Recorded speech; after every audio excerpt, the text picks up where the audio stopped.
So I want to explore with you the concept of what is fair in education. But before I do that, I wanted to quickly dive into what the top performing state in the country would be in terms of student achievement. So which state scores the highest on national assessments with their students? That's typically Massachusetts. They're consistently recognized as one of the best states in the country, better school systems in the country. And yet when you dive into the data and you look at how many of their students, what percentage of their students in 8th grade are actually proficient in reading, you find that's only 46%. And it's not much better in math. It's only 51%. We've got a problem here. Our best schools in the country, our best state, and what we have to offer is less than half of the kids in 8th grade are able to read where they need to be. Less than, or just barely half of them are proficient in math. And this goes far beyond just Massachusetts and beyond the United States. When our same students then match up against their peers internationally, and against other countries, 34 industrialized nations, the United States comes in 31st in math, 17th in reading, 23rd in science. That has huge ramifications if you think about in the future in the global economy that we're in, and just sort of an American ideal that we want to be able to compete and we want to be able to lead the way in terms of innovation, in terms of jobs, in terms of where our companies locate. And yet our students aren't anywhere near prepared to be where they need to be in order to compete with their peers in other countries. And yet for me, what really strikes is thinking about the educational opportunity that's available to our students at the end of their education careers. So once they graduate from school, what we know right now is that in school, the teacher is the single most important factor in terms of directing student achievement. Highly effective teacher, one that can actually get their students to demonstrate what they know, can achieve as much as a half a year more over an average teacher, as much as a year's more of academic gains over an ineffective teacher in one single year. Now, over the course of a student's lifetime as they go through school, a student with ineffective teachers throughout their career doesn't get very far, and the student with the highly effective teachers over the course of the year gets much further. In fact, we know that they get so much further that they go on to college, they graduate college from one of the better colleges in the country, they have higher lifetime earnings, they're able to avoid the general pitfalls along the road of life that actually keep them from recognizing their dreams, so they're able to live more fulfilling lives, all because of the power of the teacher in the classroom. Now, if we look back at Massachusetts and what's going on there and is going on across the country, the good news is that there are answers. There are actual reforms that are being proposed right now. We have a starting place. There are three main pillars of today's reform movement. The first is great teachers and principals. It's building on that concept that if you have the most effective teacher in every classroom, and if you have a great principal or great leader that can build a team and really drive excellence in that school, that you can raise student achievement. Choice, you have to have choice available, and here I'm talking about two choices. The first is making sure that parents and students are able to find the kind of educational opportunity, the kind of school that will meet their needs. The second is ensuring that no student is trapped in a low-performing school, that no student is trapped in a school that's going to fail him or her and cut off his opportunities later in life. The third pillar is accountability. That's a term that gets tossed around a lot. It gets characterized a lot of different ways.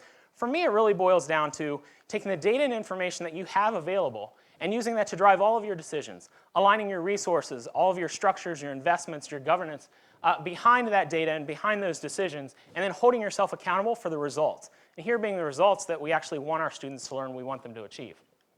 Some specific proposals come out of that.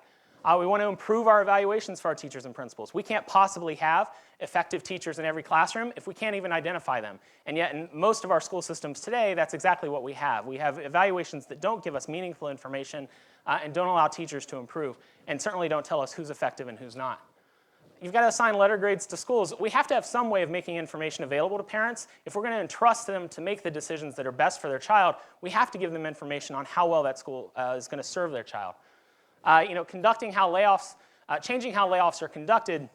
Right now, the vast majority of our states and districts, they conduct layoffs based solely on the inverse order of seniority, meaning that there's absolutely no regard as to whether or not the teacher is effective in the classroom or not. If you're the last in, you're the first out. Charter schools, here we're just talking about increasing the number of public options that are available.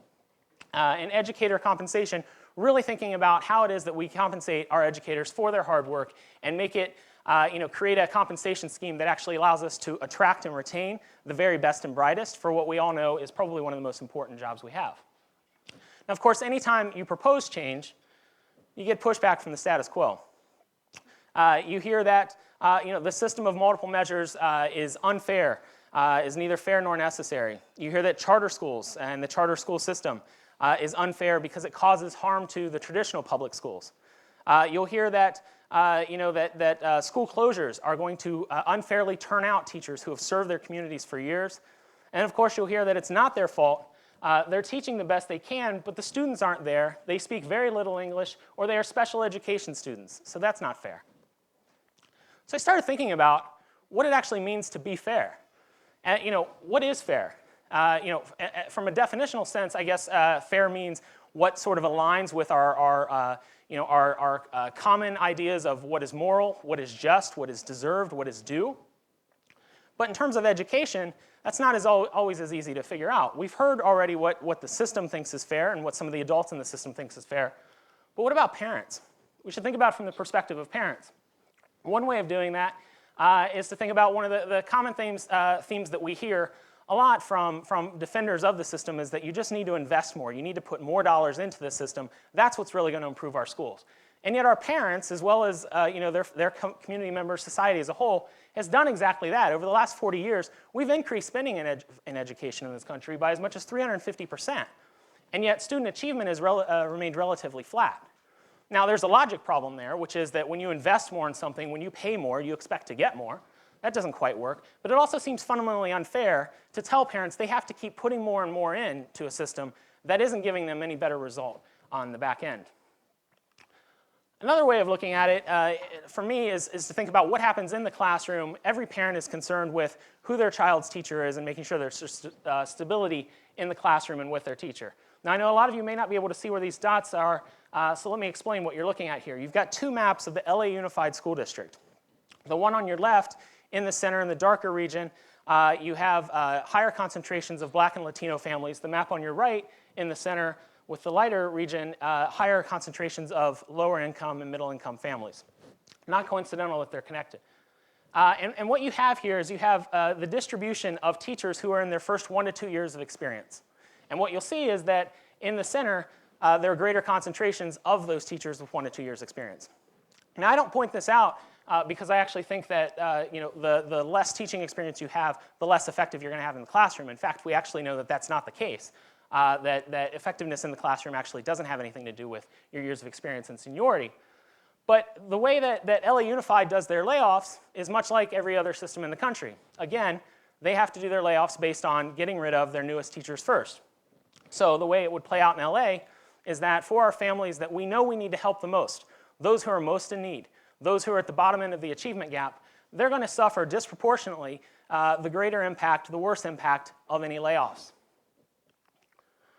Another way to look at it from the perspective of parents is to think about what choices and options you have available in terms of the public schools that are available to you and your child.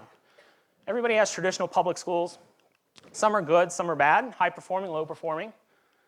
You have public charter schools. Again, those run the gamut. Some are high performing, some are low performing, right in the middle. You go private schools. Some are affiliated with churches. They're parochial. You have your private non-religious. And then, of course, you have specialty themed schools. You might have an arts magnet, math and science school, bilingual school. So you have a wealth of options available to you if you're middle or high income. If you're low income, your options are much more limited because you're not able to move with your feet. You're not able to enter the private system as well. And so what you're left with generally are traditional public schools, which are typically lower performing, some public charter schools, and if you have any access whatsoever to a private education, it's mostly going to be on the lower cost scale, which is going to be your parochial schools. That doesn't seem fair to have that stark of a difference just based on the family income. Now, what's a parent to do if they're faced with this option? If they're faced with the fact that they don't have quality options for their child, what is the parent supposed to do? Well, last year we had two mothers, one in Ohio, one in Connecticut, that made national news because they decided what they were going to do. They broke the law. What they did is that they decided that they were going to falsify the address at which they lived so that they can enroll their child in another school in a better neighborhood, a better school. So they broke the law. Now, I'm not condoning the idea that they broke the law or whether they should or shouldn't. What I'm simply pointing out is this. The law is set up to protect the system and to protect the adults in it. But it's not designed to protect the parents and protect the children. It absolutely does nothing to protect the students, to turn these mothers from moms into felons, which is what happened in these cases. In addition to the parents, of course, we always want to think about the perspective of the students. For me, I think that would be the most important if we're thinking about what's important in terms of education and what's fair in education. So here what we have is a map of the city of Milwaukee. It's divided up by zip codes. And what you'll find is that the darker green areas, the overall distribution is the distribution of high-quality seats, high-quality school seats that are available to students. The dark green areas toward the bottom, those students have a surplus of seats, meaning that there are actually thousands more high-quality seats, high-quality options for those children than there are actual children living in those zip codes. If you're unlucky enough to live in the yellow areas, however, you'll find a dearth. You'll find that there are thousands of students without a high-quality option to choose. Again, simply because of the zip code they were born into, this is what they're left with. And in fact, this is for elementary and middle school students. If we were to actually show a map for high schools, we'd find that the entire map would be yellow. It doesn't seem fair. So I started thinking, too, about any parent that I've ever run into and talk with them about what it is that they want for their child. They always want the best for their child. Every parent wants that. They want them to go to the best schools. They want them to have the best future, the best job that they possibly can. Well, what does it take to get into the best schools? Because we know that students are going to have to compete to get into them. So I wanted to look at what it takes to be competitive. If you think of the 25th percentile for an SAT median, that's sort of the bottom end of the range of what it would take to be competitive to get into some of your better schools. Stanford, one of the best schools in the country, 650 reading, 680 math. You can go down the list. Ohio State, 540, 590. UC Davis, 490, 540. Those are really good scores. They're really good schools. And yet what we find is that the reality for the students doesn't look so fair. Because if you go along the bottom scale, you have family income going up from left to right, and SAT scores are going up on the vertical axis.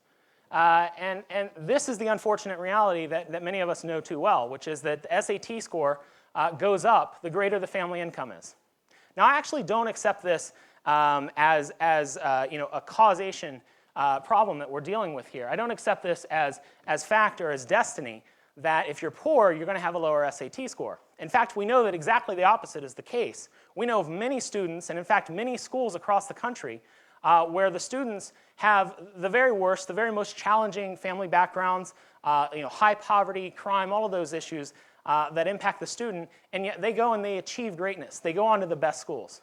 They're able to be competitive because they get a great education. And so we know what's possible, and yet this is the reality. It doesn't seem fair to me. And so I want to leave you with one final way of looking at it. If you imagine that instead of public schools, what we're talking about here is a public health crisis, and these students are trapped in a zip code, and they're told that they cannot leave. They absolutely cannot leave. All roads out are blocked. All of their access, all of their options are blocked. They're cut off to them. And in fact, if their mothers are watching this and they want them to be able to leave, they can't. They're arrested. And why they want to leave is that they're watching what happens as you get older if you're one of these children.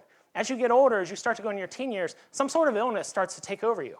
And the future goes from very bright to very dark. In fact, many of them actually won't survive, all because they know if they stay there, that's what's going to happen to them. And yet they're told they can't leave. They can't leave because it wouldn't be fair to the system. It wouldn't be fair to the adults in the system.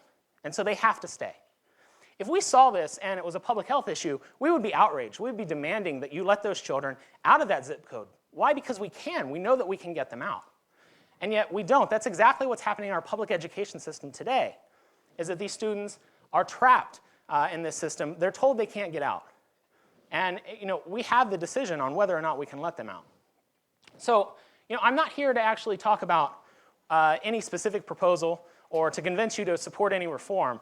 What I want you to do actually is that the next time you hear this debate happening, the next time you hear people talking about these proposals, and you hear that somebody says, well, that's not fair, I want you to stop and think for a moment about what is fair, and doesn't it depend on your perspective?